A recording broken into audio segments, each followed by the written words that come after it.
caso da Americanas Sociedade Anônima, a manipulação de resultados e a fraude bilionária. A primeira divulgação que a loja Americanas fez ao mercado foi em 11 de janeiro de 2023. E nessa comunicação fez uma divulgação de que foram detectadas inconsistências em lançamentos contábeis redutores da conta fornecedores, realizado tanto em exercícios anteriores quanto no ano de 2022. No mesmo comunicado, informaram que o valor dessas inconsistências contábeis estão da ordem de 20 bilhões de reais. Uma reflexão que nos remete a essa questão. A comunicação de inconsistências contábeis é uma reporte de responsabilidade da contabilidade? A contabilidade é a causa do problema? Certo ou errado? É sobre essa reflexão que nós vamos desenvolver as informações seguintes. Primeiro, em 30 de setembro de 2022, as últimas informações trimestrais da loja Americanas divulgadas antes desse fato relevante que nós reportamos. A loja Americanas tinha um faturamento anual de 14 bilhões de reais, uma dívida total de longo prazo com os bancos de quase 20 bilhões, 19,3, o que na realidade não é alto perante o faturamento, perante uma empresa com grande permanência, com grande vivência, uma empresa centenária brasileira, né? Dividendos pagos até setembro de 2022, 333,2 milhões. Se paga dividendo, tendo-se lucro, não é? Contava com 40 mil empregados, de 16 mil fornecedores, 1.750 lojas, 127 mil vendedores, parceiros da plataforma digital e 47,6 milhões de clientes. A loja Americanas contava com 146 mil acionistas pessoas físicas, cerca de 2 mil acionistas pessoas jurídicas e 563 investidores institucionais, tipo fundo de pensões e grandes investidores. Qual foi o impacto? No dia seguinte a essa divulgação, as ações da loja Americanas caíram cerca de 90% durante o pregão da Bolsa de Valores brasileira, afetando também o preço das ações de outras varejistas por receio de semelhanças. A cultura de ficar o mercado incomodado com uma informação decorrente de uma empresa do varejo. Todas as empresas de varejo ficaram com essa questão da crise de confiança. A Bolsa de Valores, então, as ações da empresa despancaram. No dia 13 de janeiro, foi concedido pela Vara Judicial do Rio de Janeiro tutela de urgência, que é uma proteção de bens que o juízo dá a pedido da empresa, e esse juízo deu prazo de recuperação judicial da empresa, pediu a recuperação com até 30 dias. Não passou 30 dias, na semana seguinte, até o dia 19, a empresa entrou com pedido de recuperação judicial. No mesmo dia, a B3 anunciou retirada dos papéis americanos de todos os índices da Bolsa Brasileira, incluindo o Ibovespa. Então, foi um grande impacto. Mas a revelação mesmo durou alguns meses. Em 13 de junho de 2023, a empresa atribui a fraude a integrantes da diretoria anterior, reportando que essa diretoria ocultou a real situação de resultado e patrimonial da companhia, e nessa divulgação, a empresa já estava em recuperação judicial, a companhia informa que houve contratos artificiais de propaganda cooperada com seus fornecedores, de 21,7 bilhões. Isso é receita para as lojas Americanas que, de fato, não existiam, artificiais. E em contas de fornecedores, contas do passivo, de dívidas da empresa com fornecedores, de operações de risco sacado de 18,4 bilhões de reais e mais operações de capital de giro vinculada com essas contas de fornecedores, 2,2 bilhões. A soma disso tudo faz mais de 40 bilhões de reais. É muito elevado o que foi revelado em 13 de junho pela empresa. Então, vamos esclarecer o que são operações com fornecedores. Todas as empresas de varejo, sobretudo essas empresas de varejo, têm operações que são os fornecedores das mercadorias que a empresa adquire e fica no ativo para ela revender.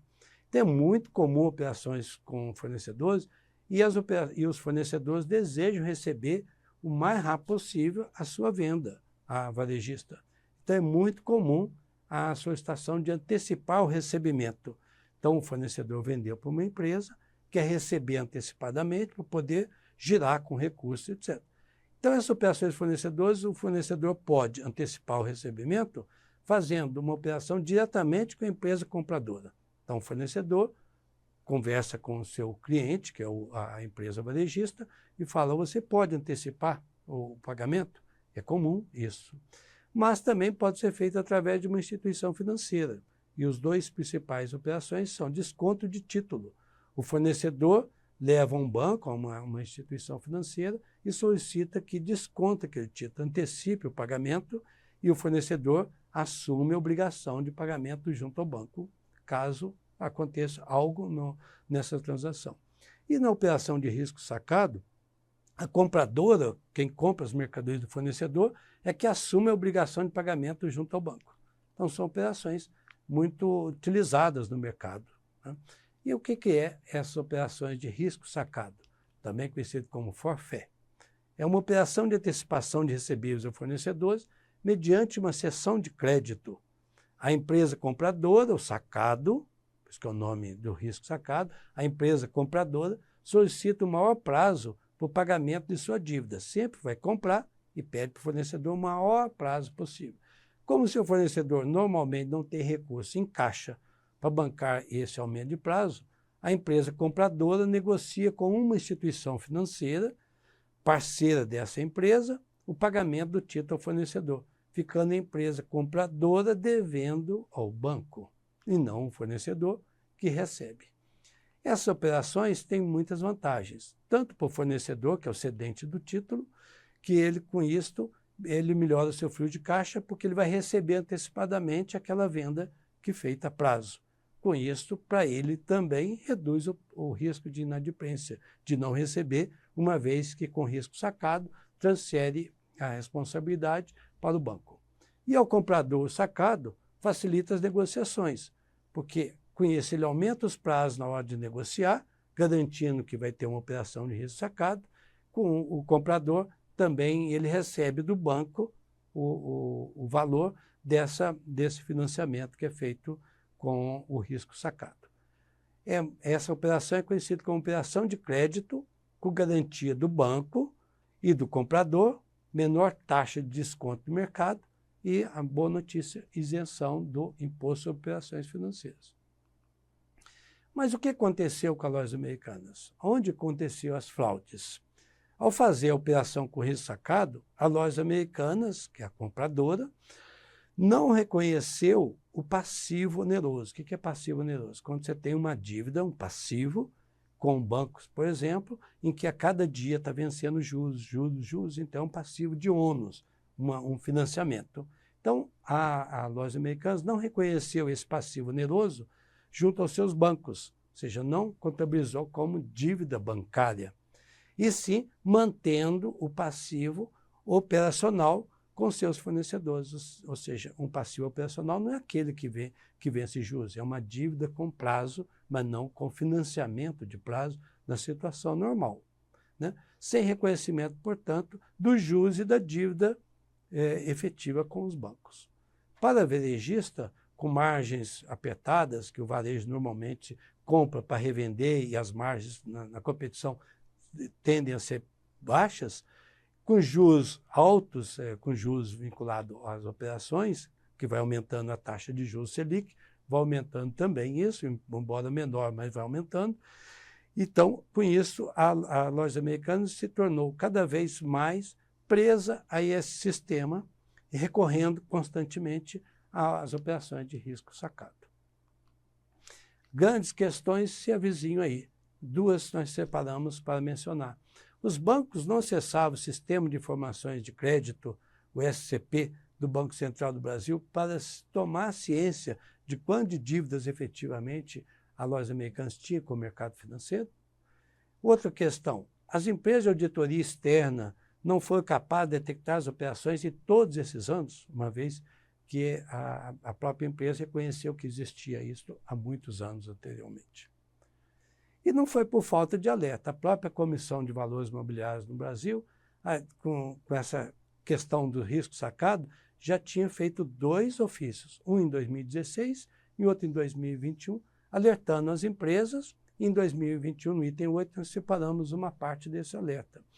As áreas técnicas da CVM, da Comissão de Valores Imobiliários, entendem que os auditores devem dedicar especial atenção a essas operações, sobretudo quando envolverem companhias altamente alavancadas, eles mesmos estão explicando, endividadas, pelo potencial risco de distorção da capacidade econômica e a ser reportado, que é o gerenciamento da estrutura de capital.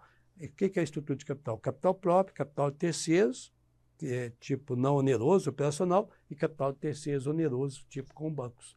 Se ela não estava reconhecendo a dívida com os bancos e só com dívida operacional, estava mostrando uma outra situação financeira de estrutura de capital totalmente diferente. E a ilicitude e as consequências?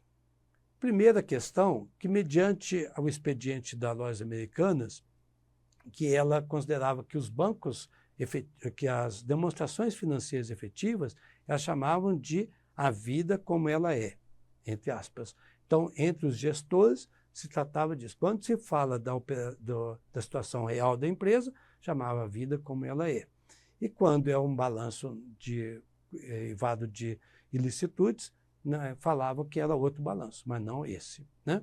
Reuniões arquitetadas para as fraudes. Existia nas Lojas Americanas uma sala blindada, onde só entravam as pessoas que sabiam da real situação e aí faziam negociatas, esquemas criminosos. O próprio ex-presidente da companhia, conjunto com o conluio de diretores, manipulou o mercado, camuflando os prejuízos reais passivos das Lojas Americanas. Com a divulgação da fraude, a perda do valor da companhia, das Lojas Americanas, fechou 183 lojas e demitiu cerca de 5.500 empregados. Mediante essa dívida de 50 bilhões aos credores, foram prejudicados acionistas, principalmente minoritários, fundo de investimento, fundo de pensão e bancos. Estes com pelo menos perdas de 14,2 bilhões com a fraude. Com tudo isso, foi feita apurações? Sim, estão em curso. Comissão de Valores Imobiliários, a Polícia Federal, o Ministério Público Federal, a própria Câmara dos Deputados fez a Comissão Parlamentar de Inquérito, e isso pressupõe vários crimes, né? Manipulação de resultados, manipulação de informações privilegiadas, uma série de questões que isso implica tanto na lei de colarinho branco quanto na lei de falências das empresas. Finalizamos com a constatação. Afinal, a inconsistência dita contábil é realmente uma inconsistência contábil ou foi, na realidade, uma grande fraude? Constatamos que, na realidade, foi uma grande fraude, o maior escândalo das corporações brasileiras.